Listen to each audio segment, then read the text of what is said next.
Hey everyone, welcome back to Make It Happen Mondays, where we talk about sales, business, entrepreneurship, personal growth, mental health, and everything in between with guests who I truly respect and I think make a positive impact on the world around us. Now, today's guest is a repeat offender. He's my good friend Mark Raffan, and he is the founder and CEO of Negotiations Ninja, and he's actually written a couple of books that we got into here. I highly recommend checking out his stuff. I've learned a lot from Mark over the years. For those of you who don't know who he is, he used to work in procurement on the dark side and then came over to sales and is now educating us all on how to deal with and negotiate with procurement, which most of us have struggles with. So I always like having him back on because he's super tactical, has great ideas, and that's what we go to almost immediately, including how most reps just straight up don't know how to negotiate. And most deals, they're not really lost to competition. They're lost because in the last 10% of the deal, the rep screwed it up one way or the other. They either didn't follow up, or they offered a massive discount, or, they tried to do some sneaky tactic to get things done, and that's where deals get lost. And so how we really need to up our game and get back to the art of selling and understanding what true negotiations is all about. Because we've just gotten so transactional with it, we got to get back to what's real. So we did talk also about the silent killers of all negotiations, which is value leakage, procurement intimidation, so they're actually intimidated by procurement, and promissory discounting, which is, what I always talk about is the saddest thing out there is proactive discounting, right? That actually ruins your credibility and a lot of things that you don't even realize. So we talked about whether it's better or not to educate the rep on where the financials come from, or just let them be kind of dumb about it and just give them some structure there. So contrarian opinions on that one. And how does procurement look at ROI? And they look at it more as total cost of ownership, and ROI is a part of the equation. So we talked about how to uncover that and how to present that in a certain way. And then one of my curious ones was reps always deferring to their managers, right? Whether the rep should hold control of the entire process, or if they should say, well, I don't know if I can do that for you. Let me go check with my boss, right? I mean, there's pros and cons to each, and Mark gives his feedback on those, which I really appreciate. And then last but not least, we started to dive into a few of the 9 secrets in his book that he's got coming out here that I definitely think you should check out. And lastly, talked about negotiation alchemy, which I'm going to let you hold on to listen to that one. So I hope you enjoy the conversation as much as I did. Let's make it happen.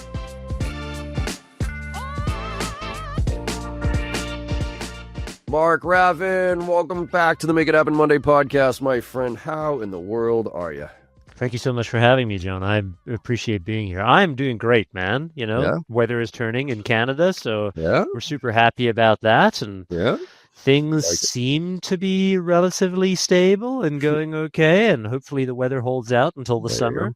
But usually at this time of year, we have a spring snowfall that just decides to show up, so hopefully that doesn't happen. Yeah, that's the worst. April, that's April for us here in Boston. It's like there's always, it's like, it's 70, 80 degrees is brilliant. And then it's like, it's 20 degrees and it snowed. What the fuck? Right? But May is usually all right for us. But awesome, man. Well, look, you got a new book coming out. I mean, for those of you listening to the podcast, Mark's been on a couple of times. I've known Mark for years. Negotiation specialist, came over from the procurement side, the dark side to try to the dark side. Try to train sales reps how to makes me sound very dramatic. Exactly, how to fight against the empire, if you will. But and we've had some real good conversations. I mean, very direct alignment, right? I mean, train negotiations, a lot more tactically as far as like, give gets and those type of things. And yours is kind of looking at it from the other perspective. But why now this new book? It's called Close Bigger Deals Faster, High Stakes Negotiation Strategies for Modern Sales Teams. Okay, so good question. So why?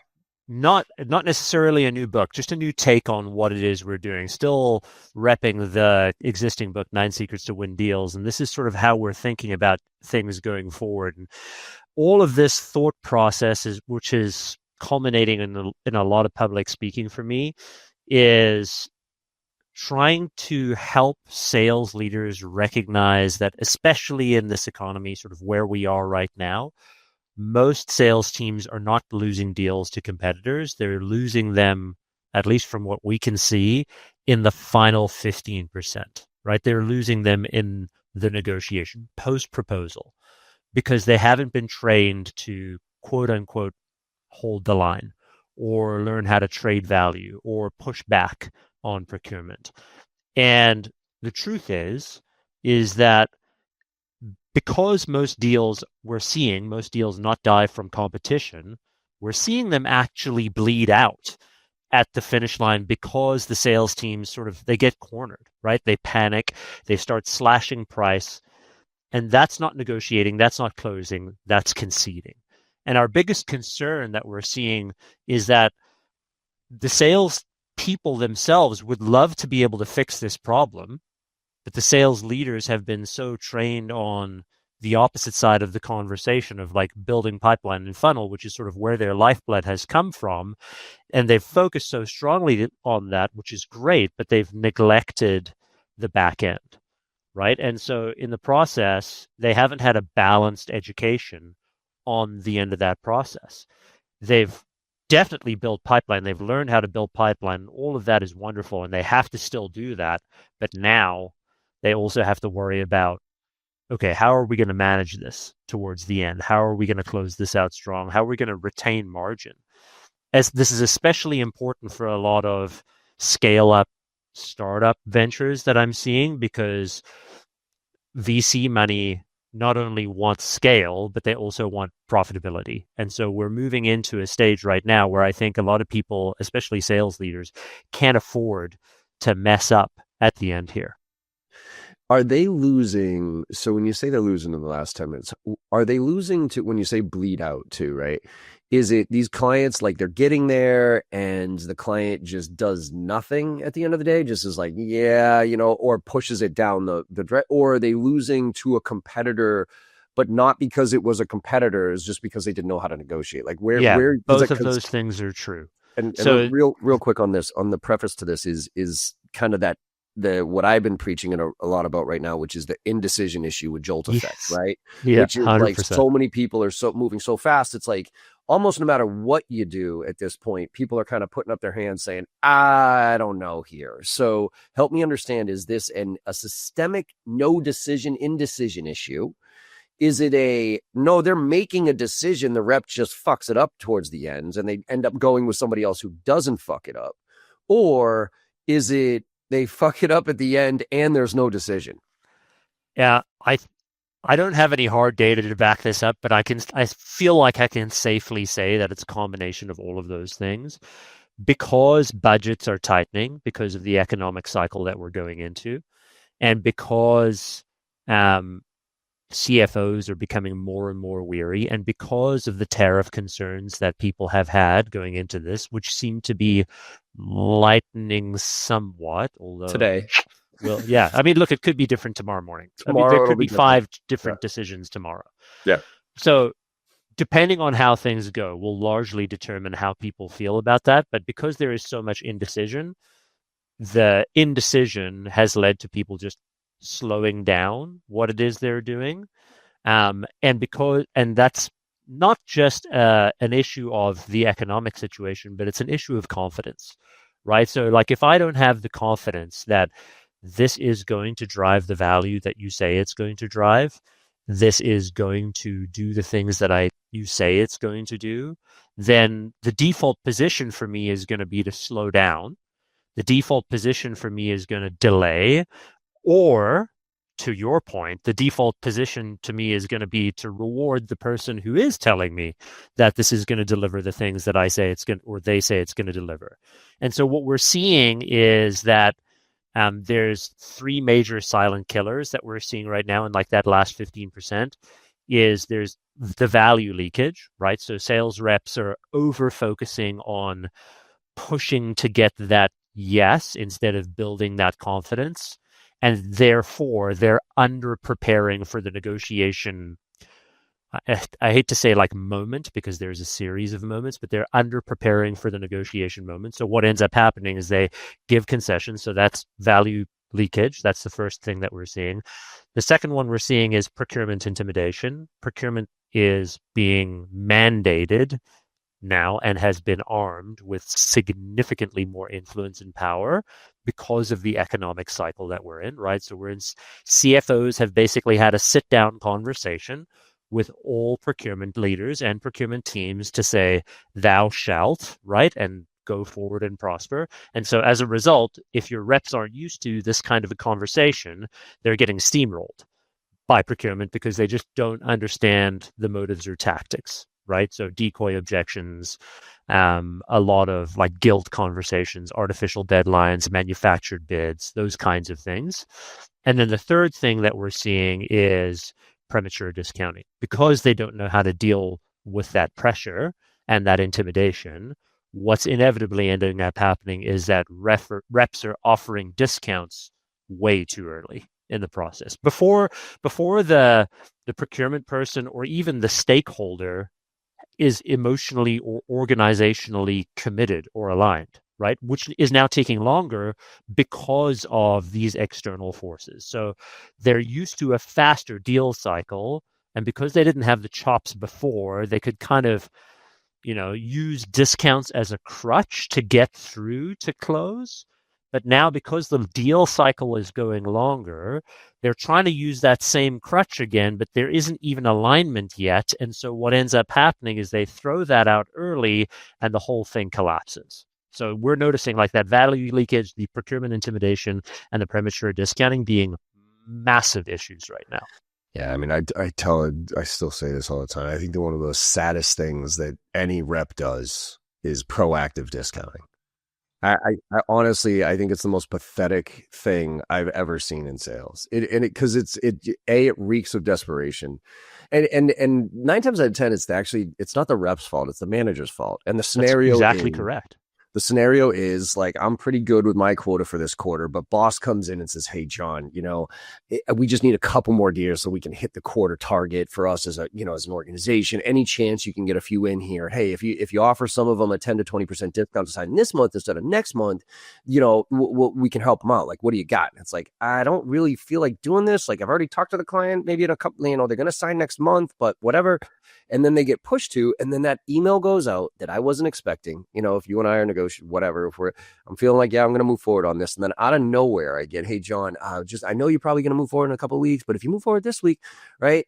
And you literally go from being a trusted advisor, consultant, all that fun stuff that we all strive for, to a douchebag sales rep, like in one email. And not only does your value, but now all of a sudden the value of your solution goes down in my head. Because if I didn't even ask for a discount and you gave me one, what now happens? Like, first of all, A, where did you get your pricing from? And B, what happens now when I ask?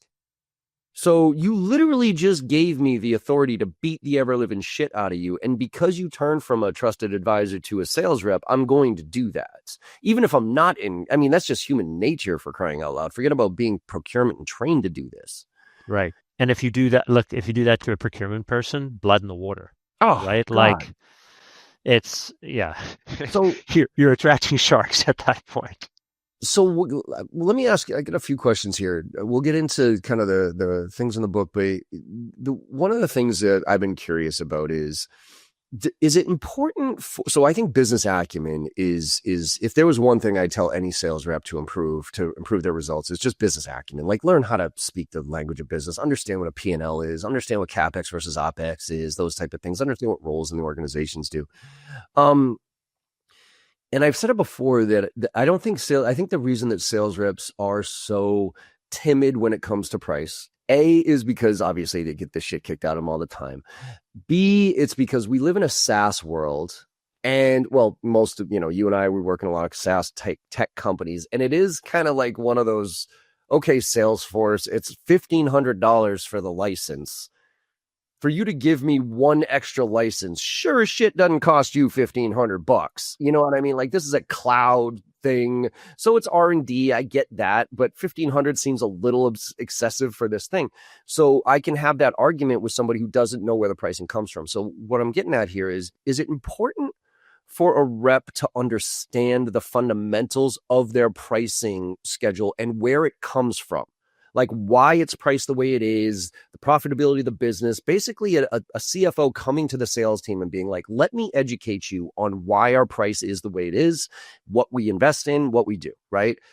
is it important for that, or is it better to be ignorant of that stuff as a sales rep and just hold the line at a certain level? The price is the price. The value is based on what the outcome's going to look like. Yeah. So I feel like you need to have both. And I know that sounds like a bit of a cop-out answer, but here's what a procurement person would be looking for if you were going to have the conversation with a procurement person. Now, it depends on the maturity level of the procurement person, whether or not they've worked in SaaS for some time, especially if you've worked in service delivery, or you've worked in materials, or you've worked in machinery or something like that. Procurement people build things called should cost models.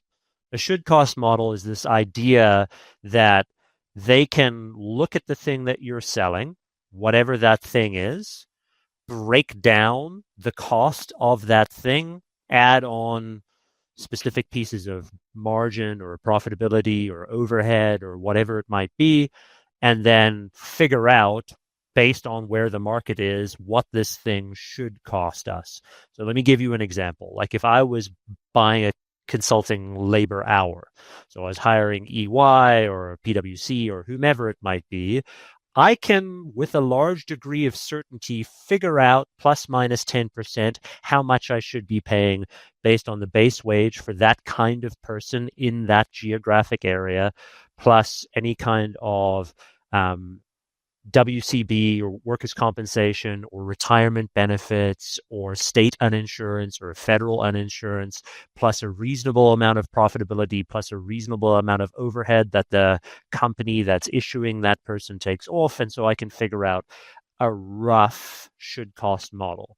Where that doesn't necessarily, that translates almost exactly to materials and equipment, etc., because I can break down those things too. Where that doesn't translate across to is SaaS, right? And software. It is really hard for any procurement person to figure out what the should cost model on it is, because the reality is that 95% of what it is being quoted is profitability to a large extent, or overhead of some kind that gets pumped into some sort of R&D or over something like that. So if there is an opportunity for the CFO to tell the salesperson, like, here are some of the rough components about how our pricing is made. Let's be frank, the pricing is not built on a cost build-up model. It's built on a market model. But if the CFO can give the salesperson at least some sort of ammunition for that salesperson to have a rough, educated conversation with a procurement person or someone like that about here's where the money goes, it's certainly going to help the conversation that they have with the procurement person. Because the procurement person, as much as they've been mandated to save money and mandated to reduce risk, also just wants to know where the money is going, right? Like, if I'm going to spend the money, what's it being used for? Are you using it to pay the people? Are you using it to invest in R&D? Can I be confident that I'm going to get better technology in the future? Are you investing into your product pipeline? Like, how does the conversation go? But we all know, all procurement people know who have worked in SaaS, that it's not a cost-up model, it's a market model, which means that we know that a large portion of the pricing is profitability or overhead.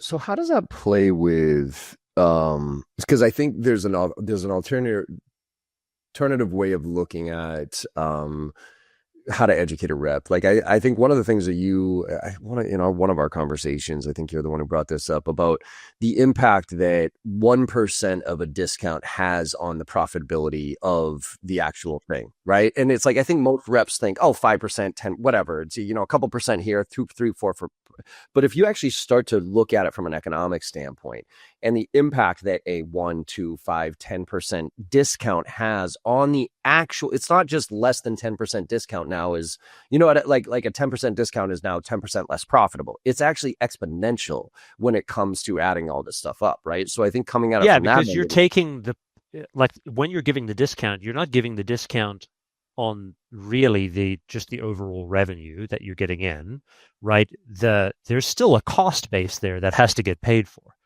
right? There's still overhead there that has to get paid for. There's still R&D that still gets invested in. There's still all of those things that exist. So what you're really discounting is the profitability of the deal.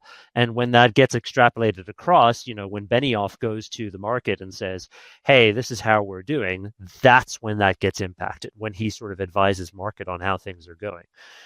And that's where that's why the lifetime value of a customer is so important, right? Because usually the first year is if you break in a lot of SaaS companies are regular. If you break even your first year on a customer, usually you're doing okay. It's the second and the third years that you get your real profit. So that's why negotiation, okay, fine, I'm willing to be a little bit more flexible if you lock into a 3-year contract, 4-year contract, because now I can predict my profitability as it relates to versus giving you a big discount just to get you in the door. And then next year when we go for the renewal, that's now your base. You're not going to remember that I gave you that discount and now I'm going to try to upsell you on, it's so hard, more. man. This is the conversation I had the other day at I was at where was it at some sort of CRO summit, and the conversation was, well, we'll just discount to get in the door. I was like, yeah, and then what happens at renewal?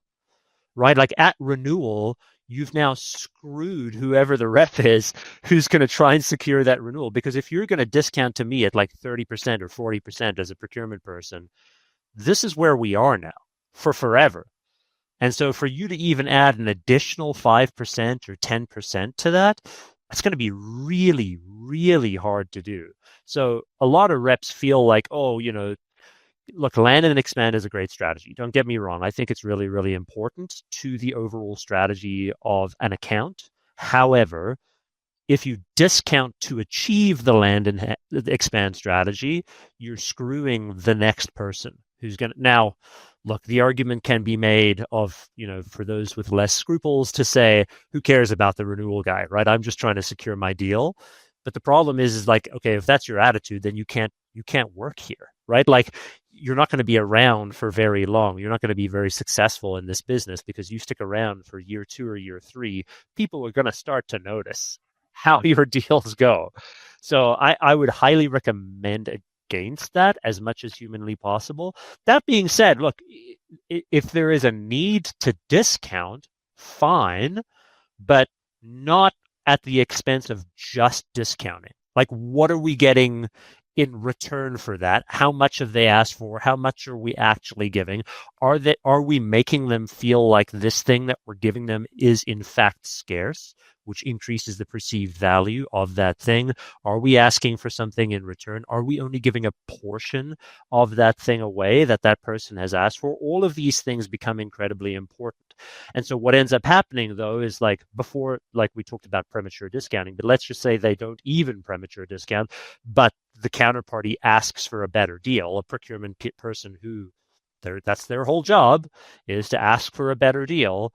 If they ask you for a better deal and you just go, okay, right, to try and maintain and manage the relationship, what unfortunately ends up happening is that the opposite occurs, right? Well, I'm going to keep asking until you say no, because that's my job.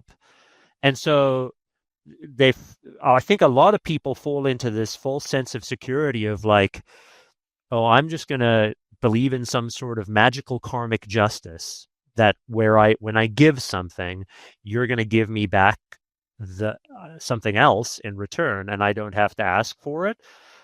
I think that's fine for your personal life, right? And I would highly encourage people to do that in their personal lives, give openly and give freely to charity and things that you care about. I think that's really important. But in business, this is a critical mistake because they're just going to keep asking.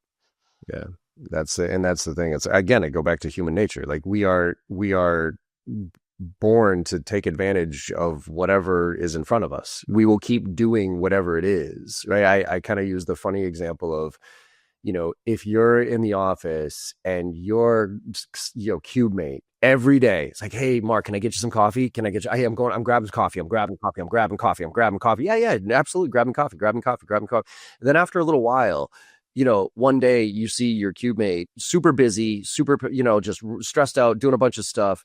And you're sitting there and you're just kind of poking around on email and you want some coffee. 9 times out of 10, you're not going to say, hey, can I go get you some coffee to somebody who has gotten you coffee for the past 10 weeks in a row. You're going to look at that person and go, hey, you going out for coffee anytime soon? Even if they are insanely busy, because you've conditioned them to keep asking for shit. And that's just human nature, the way it works. So 2 questions on that one. One is, what are your thoughts on having, and I might even ask you this in the previous, but I'm curious again. What are your thoughts on having a walkaway line, like an actual line that says, you know what, look, let's just use lazy shit here, right? It's going to be 100, but at bare minimum 75, fuck it. If it goes to 74, I am out of here, right? Or like having options, but it just goes below this line. Because my theory is that we all have a walkaway line, and it's a mental one. And without defining it, it ends up getting passed, and then negative things start to compound. We start to get frustrated. We just don't, because now it doesn't seem, and this is what Chris Voss always says, is the worst 4-letter word in negotiations is fair. It just doesn't seem fair anymore, because I've given you everything and you keep asking for shit. And now it's not fair because you've gone past this imaginary line in my head. And now I'm going to start doing self-defeating things. Like I'm going to get pissy with you. I'm going to stop reacting. I'm going to get stronger. And then it's just going to unwind. Whereas if I say, look, it's 75, man, like once you go 75, it's okay. Like that's all right. It doesn't look like we're doing business here. What are your thoughts on having that walking in, and what the flexibility is on that for you? So yes, have it, but it has to be real. Yep. Right. So it can't be something that you just waffle on at the end. So it does actually have to be real. And if you say, I will walk away here, and you don't walk away, you're done here, you're cooked. It's over. I'm going to see if I can change my camera here. I want to show you something. No, I can't do it on this. Dang it. Okay, so I'm going to teach you something. I was going to use a whiteboard, but I'll teach you something called tapering. So it's this idea of, we never want to be in a position, if we're getting close to that walk away line, we never want to be in a position where we say something to the effect of, this is my best and final, this is the lowest I can go, this is the most I can offer, this is the biggest discount, blah, blah, blah, whatever it is, right? Those are absolute words. And whenever we get stuck in absolute sentences in negotiation, what ends up happening is most of the time, we're BSing. And we're also kind of painting ourselves into a corner with less optionality. So instead of getting to that point, what I want people to consider is tapering down your concessions, so that you're creating an idea that every single time that they ask, there's less and less and less available to them. So you are creating the idea of scarcity in their minds without actually ever having to say, this is like the best I can do. So if you were going to ask me for a 10% discount, I might say, look, John, I don't think I'm going to be able to do 10%, but I might be able to do 5% or 5.3%. Decimal points are good. Odd numbers are good. So if I give you 5.3%, and then I'm going to ask for something in return. I'm going to say, John, I can give you 5.3% if you can do, net 15 payment terms. And then you, as a good procurement person, is going to say, net 15, we're asking for net 90. What are you, insane? Right. Net 45, we might be able to go to net 45, but 5.3% isn't going to cut it. Like, I want something else. Okay, well, I might be able to do an additional incremental 2.1%. Yep. So now we've gone from 5.3 to an incremental 2.1. I'm now at 7.4%. Yeah.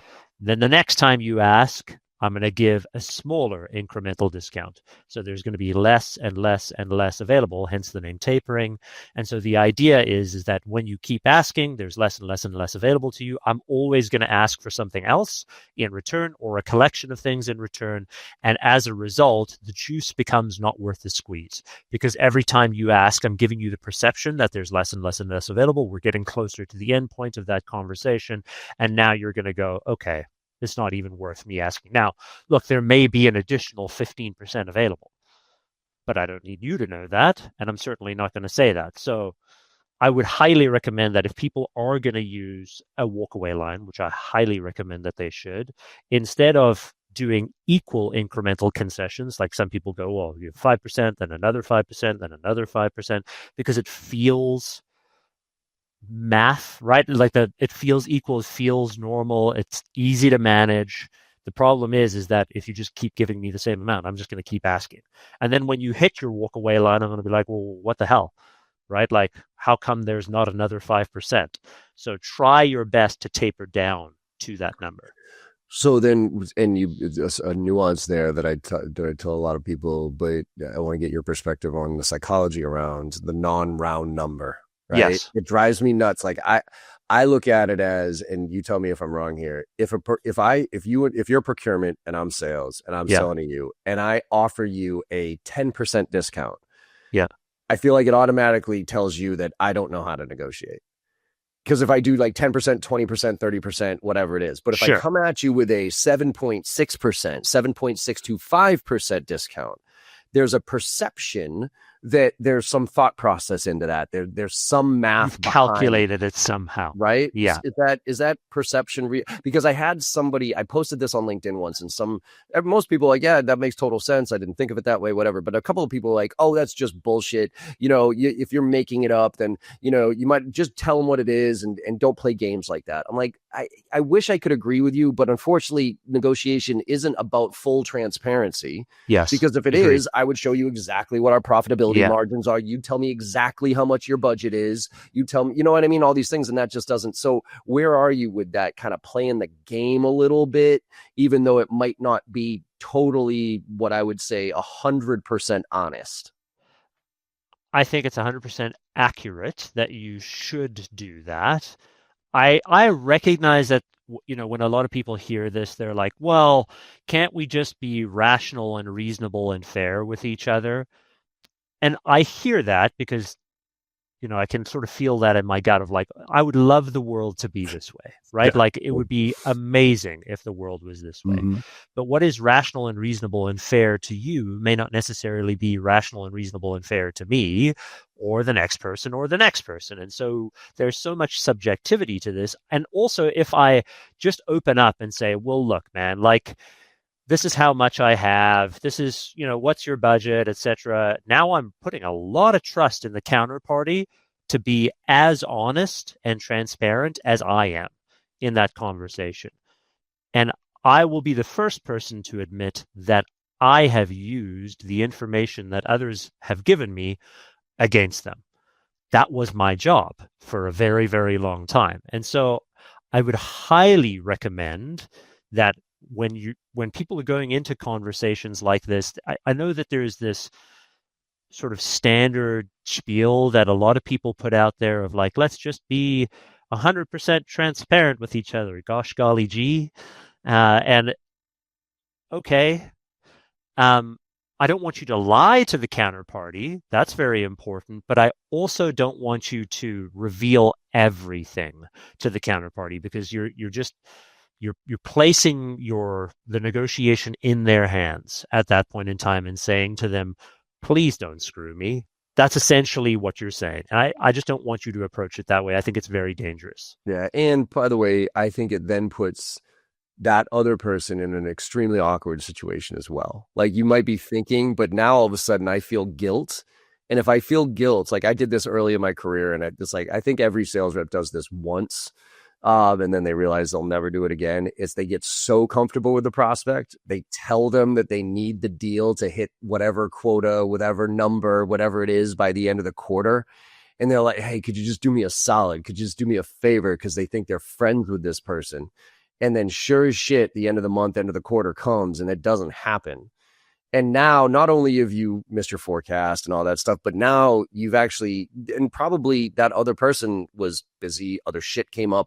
They didn't do it maliciously. They just, shit happens. You know what I mean? And now you've made them feel horrible potentially, or you've given them the keys to the castle and allowed them nefariously to take advantage of you in every way, shape, and form. And neither one of those scenarios is a good one. Yeah. And I mean, look, the problem is that I hate to say this is going to sound terrible, but a lot of leaders are facilitating this kind of behavior, right? Where they're enabling the discounting mindset. And discounting is not a strategy, it's a symptom. It's a symptom of bad negotiation. And if we enable that, and if we continue to enable that, you're just going to continue to see degradation and erosion of margin. And it's going to be putting you as a leader in a really rough spot. And look, I'll take the opposite approach here is if you get yourself into that position, that's a result of you having a pretty crappy pipeline, right? Like, so now you're in a spot of like, okay, well, we have to push these through because we've got to close this because we've got nothing in the pipe, and we're going to start from zero, and now we're screwed. Desperation. It's a dangerous spot to be in. That's why, going back to, pipeline is the answer to everything, because it's just more deals. It's the confidence that you have walking into a situation that you don't have to drop your pants to get the deal. Like like I always tell people, I want to put myself in a position where I want your business. I don't need it. Because if I want your business, I sell the right way. If I need your business, I do some shady ass shit. Right. So a couple more questions, and then we'll get into the 9 things here. Because I'm just really curious on this stuff. No, keep going. This is great. What's you'd mentioned something earlier about like kind of holding the to a certain degree, holding the power, like you got 7.2% instead of 10%, that type of thing. So you give yourself a little bit of leverage. What's your state on the rep negotiating directly? And I have the power, you know what I mean? Like, yes, 6.2. All right, I'll go up to 7.8. Okay, fine. I'll go 9.7, that type of thing, versus being the mediator, like the in between you and power, like between power, basically saying, hey, Mark, I appreciate the ask here, man. I don't have the authority to do those type of discounts or get that creative, whatever it is. So I'm going to have to go fight for you internally on my end to make that happen. What else, can we bring to the table so I can go to my boss and say, hey, for instance, if I get him this discount, they will sign, right? So if you tell me that you'll sign, if I can get that discount, man, I'll go fight for you, right? Versus, Mark, look, what is it going to take here? I can probably go up to 7.2. Like, where are you on leveraging your manager because I'm not the one, versus being the guy who's holding the power? Because I worry for reps who throw their hands up to say, oh, it's not they lose credibility, they lose authority, they lose leverage if they do it that way. But there is leverage to go to the manager because now I'm not the one. So where are you on that? This is going to sound unpopular because I know people want that management filter. I'm a big believer in arming the rep with the power. Same here. Right? Yeah. But that comes with a few caveats. Number one, you got to have training to enable them to have the power. And so you've got to, and not just like a one-time event, right? You've got to be coaching and role playing, etc., on an ongoing basis so that they have the muscle memory to be able to actually do that. And I'm fine with maybe there's a certain risk level or a certain revenue level where you get, a VP involved. Fine, no big deal. But then that VP needs to be involved, right? Not someone who's consulted. Just pops in, yeah. Right, exactly. Now, that also places a lot of responsibility on the rep, right? To know clearly what it is you want to get out of the deal, like what the goals are for the deal. Because if you tell me it's just about the money or just about the revenue, then you don't get to do that, right? That's not allowed for you. You're not allowed. You have to go get approval from someone. The unfortunate reality, John, is the number one conversation that I have with most sales leaders is most sales leaders for the ICP that they're reaching out to don't actually know what they want out of those deals. So they'll say something like, I want to get a good deal. To which my response is, okay, but what makes up that good deal? Is it a certain revenue number or profitability number or a reduced risk amount or access to certain data or approvals to be able to use brand and logo? Is it testimonials? Is it case studies? Is it reduction and limitation of liability? Is it use of IP? What is the shopping list of items that you are now picking up on in order to facilitate that? Because if you just tell your reps, hit the revenue number that you need to hit, they will do that by any means necessary because you've made by default everything else not as important. And while everything else may be a lower priority, it's still very important to the business. Because if your rep gets you into a situation where now you've got the revenue, but the risk is insane, right? So let's just say there's breach and there's a data thing and there's no shared liability on that. Your company's dead. Like, it's over, right? And so that means that you have to arm your reps with the proper training and understanding what it is we're actually trying to achieve to be able to do that, which means that you need a better sophistication of a rep that you've got doing the work. And so you've got an AE that's trying to close, but if they don't have the tools necessary to be able to close with that level of sophistication, they can't actually have a high level legal conversation on limitation of liability, or they can't have a conversation about data. It's going to be hard to be able to facilitate that without getting those filters in place. Now, does that mean you got to put in extra work and actually enable them to do that? Yes. Will you get better deals? Also, yes. Yeah. Okay. All right. So let's get to these. So you get 9 secrets to win deals and influence stakeholders here. Yes, indeed. Yeah, that's the book. And it's already out, right? It's already out, available on Amazon. Yeah. All right. So first of all, give me a couple. What are your favorite secrets? Favorite secret we kind of just already covered is just knowing what it is you want. That's secret number 1. And the reason I wrote this book is because for years in procurement, I would sit on the other side of the table and be met with salespeople who were very poorly armed, right? Like, they just didn't have the skill set. They didn't have the machinery to be able to do the work. And so I wrote this book for salespeople from a procurement perspective. Okay, cool. So the idea is basically to say, look, this is how I think. Here's how I want you to approach the negotiation.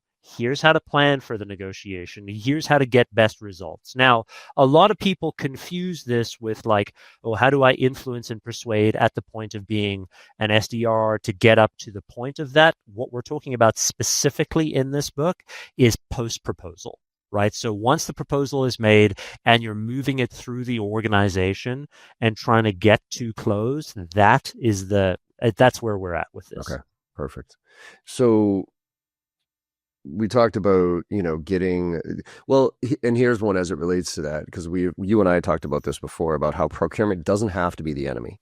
They right? don't. They can actually be your advocate. And, and if you pull them into the deal early enough, correct. Right? Because if they feel like they're building it with you, then they're actually going to fight for you. If it's the typical build your champion, VP of sales for me, blah, blah, blah, and then we go through the whole thing, and then all that VP of sales does is dump that on the procurement person's desk and say, hey, we got to get this through by the end of the month. Well, then the procurement's going to do what they're going to do.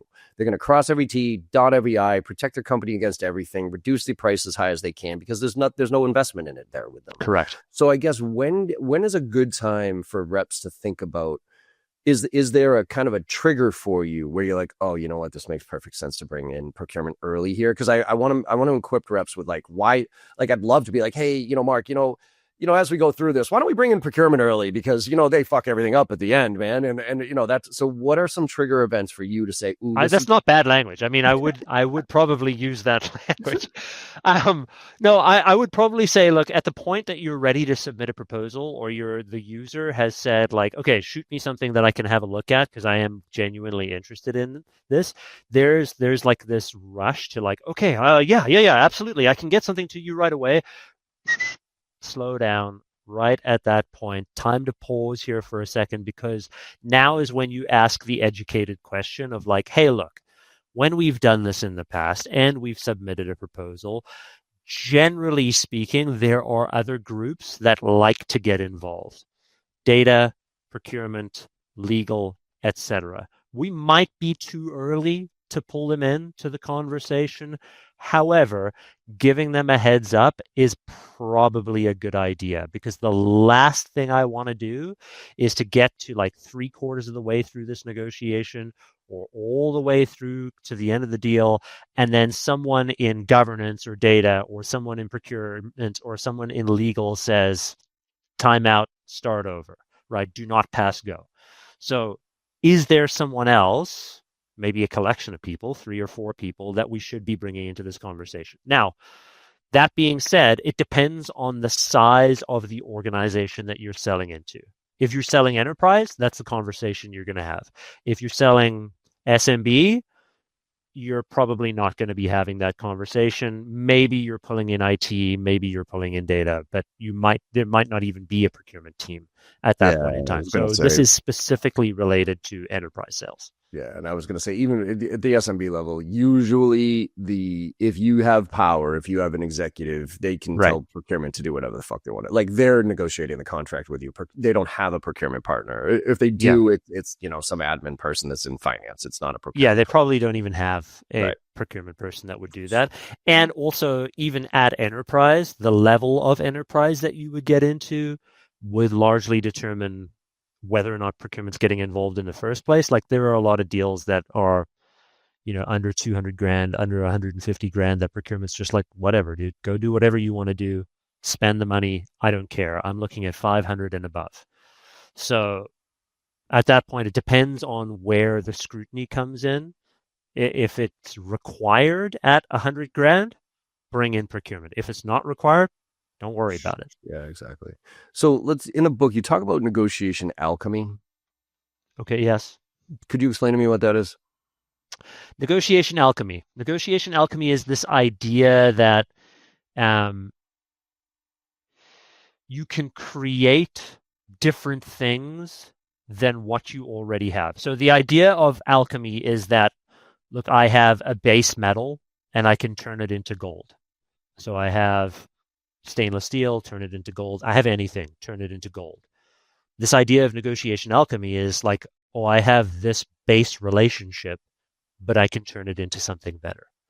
So we're transforming, hopefully, this conversation not just into what we have right now, but into something much bigger, much better that we can really, really benefit from on a go forward basis. And the way that a lot of times negotiation gets really reductive really quickly. And a lot of my training, to be fair, is to be able to help people to arm themselves against that reductive conversation. And also we need to balance that with what else could we generate from this? What else could we create from this? What else could we grow this towards? So we don't want to just create something that is the base for what it is right now. Our hope is that it grows into something bigger. Now, all of that comes with the caveat of saying, like, okay, if it's a quick win and there's nothing else that can be generated from this, fine.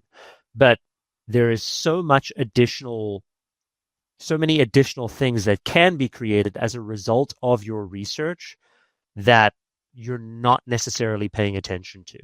I might be selling into an enterprise for one discipline, for example, that has one use case, but I haven't really considered how that could be leveraged across multiple different departments and multiple different use cases that could be tried out as a result in year 2 or year 3. And so building that into the deal for it to become something more is very, very important. Well, and that you get into what I coach on, which is I just want to remove the word discount from the vocabulary of sales reps. I get discounting, you use it, whatever. But it just to replace the word with creativity or flexibility. Because I think that's where it comes down to, like, even just the rephrasing of it to creativity. Yeah, look, we can get creative with our pricing. We definitely have some flexibility here. Right. But then it's not a dollar figure or a number. Now, like for me, as an example, I do my best discovery work, right? Understand what their real priorities are, whether it's onboarding or it's conversion ratios or it's scale or it's whatever it is. Right. And 99% of the time, I mean, look, I lose deals because I'm too expensive. Sure. But if that's the case, they I'm fine probably losing want those deals. Right. Well, if that's the case, then I probably wasn't the best fit. You Right. know what I mean? Like I did a bad job disqualifying you early, because if we get to the point and I show you my price and you're like, oh my God, like, whatever, that's my bad. But with, oh shit, where was I going on that one? Alchemy, discounting. Yeah. Oh, so fuck. I think I might have to edit this out. I had a point that I was trying to make there. My brain's You should fried. totally keep this in. We should totally do a blooper reel. I don't edit any of this stuff. Everybody knows I fuck up and I don't edit shit. So yeah, no, all right, that was a brain fart. Smoking too much weed. Anyways, all right, let's get to this one because I am super good, and then I want to hear one or two more of your other ones here, which is, does procurement care about ROI? Yes. So they do. Yes. So like an ROI calculator, because I shit on ROI calculators all the time. And my stance is I think that people below the power line, people used to like do care about that. Above the power line people, it's okay, yeah, all right, we're close. I can see the ROI here.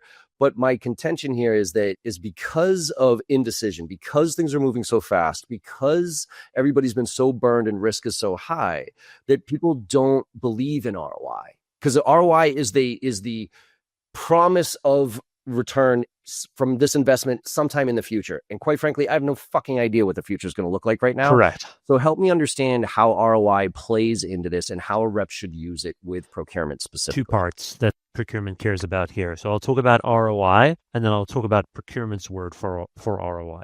Okay.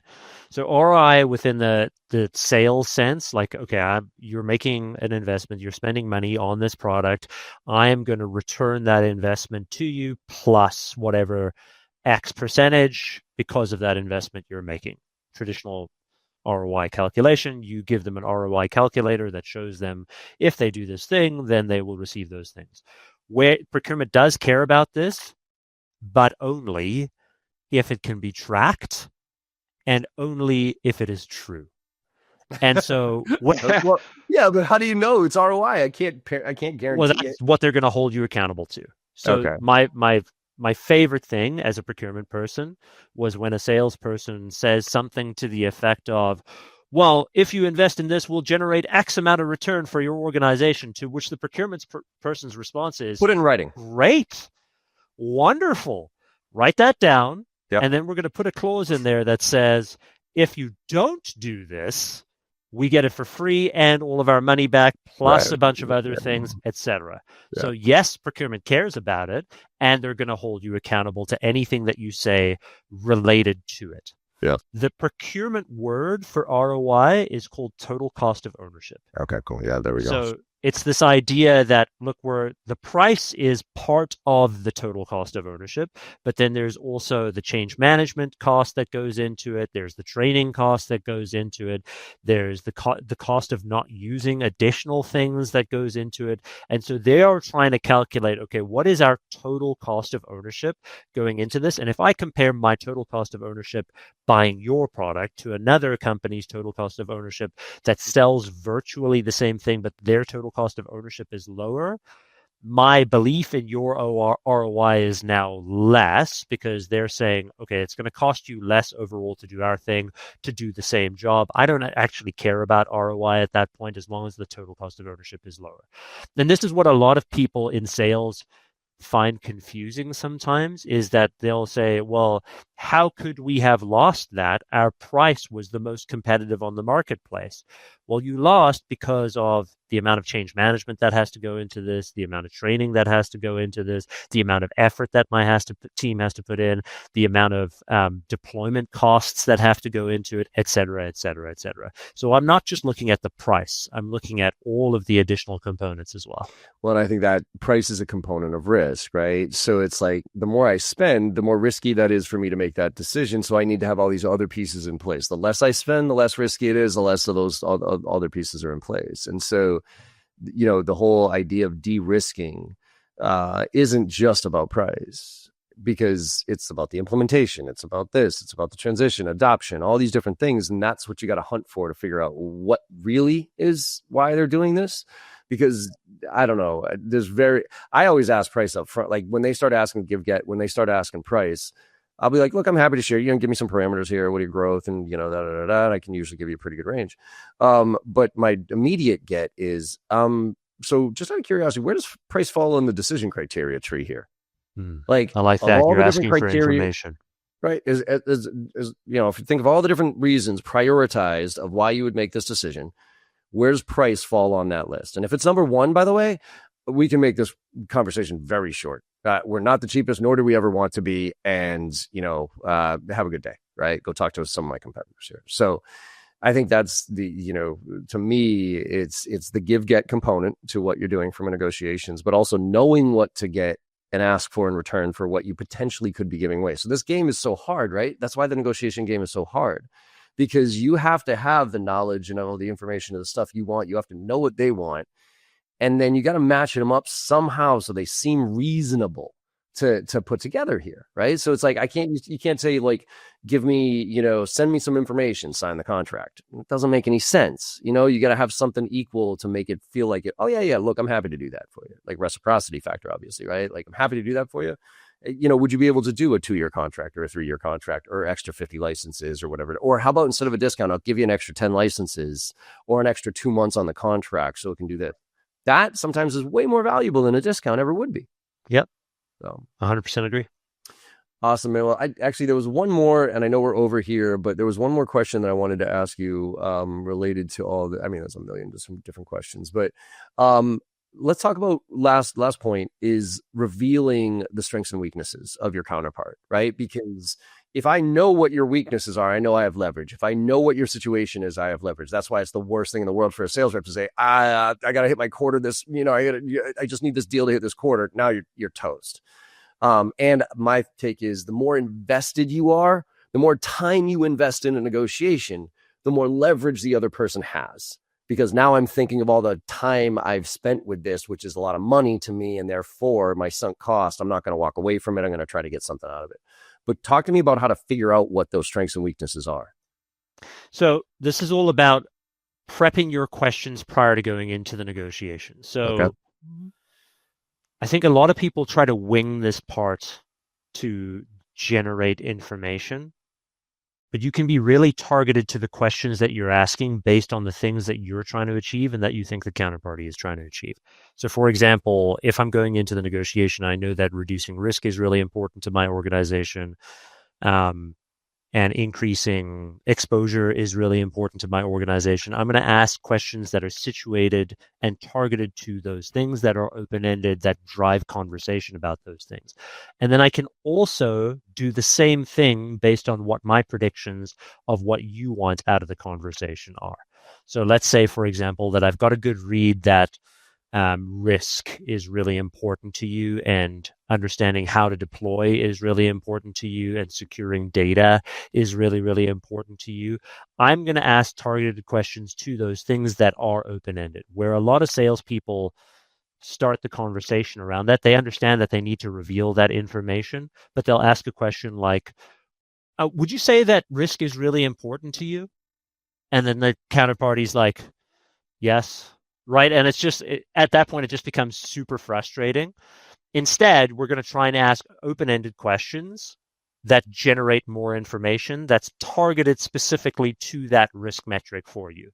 So I would ask something to the effect of, how important is risk to you when we do X? Or what would you do if X happened regarding this data? Or how would you respond to a situation when whatever might happen? And what you're trying to assess there is for them to reveal their hand, so to speak, so that you can dig into deeper levels of information. And then you can rank those answers based on the previous information that you've received from them. So then you can say something like, let's just say, for example, how would you deal with a session or a situation when you said, well, I don't know, we probably deal with it this way, but frankly, that's never happened before. Then I might say, okay, if that's never happened for you, is it because you have this in place or that in place? And now I can start narrowing down pieces of information that I can use as leverage later on to be able to extract more and more information so that I can close on the thing that I think is important to you to help me get the thing that's most important to me. But you can only do that if you structure your questions the right way so that it generates the information you have. Now, in order to do that, you will have needed to do some research and listen to some investor calls, etc., to be able to understand what's really important to the organization. But if you just ask the question of like, what would you say if, or hypothetical or leading, those type of you're gonna crash that negotiation immediately. Yeah. I think that's, what most reps do is I think questioning skills is the number one thing one of the number one things we can all focus on getting better at, because the better questions you ask, the more information you get and the more ammo you have to combat negotiations towards the end. Right. And you can easily just, even forget about any specific questions. You could just do the 5 whys. Like, well, we need this. We're trying to solve this problem. Why? Well, because we haven't heard. Well, why? Like, why does that matter? Who cares? Why is this problem big enough for you to spend $100,000 fixing it.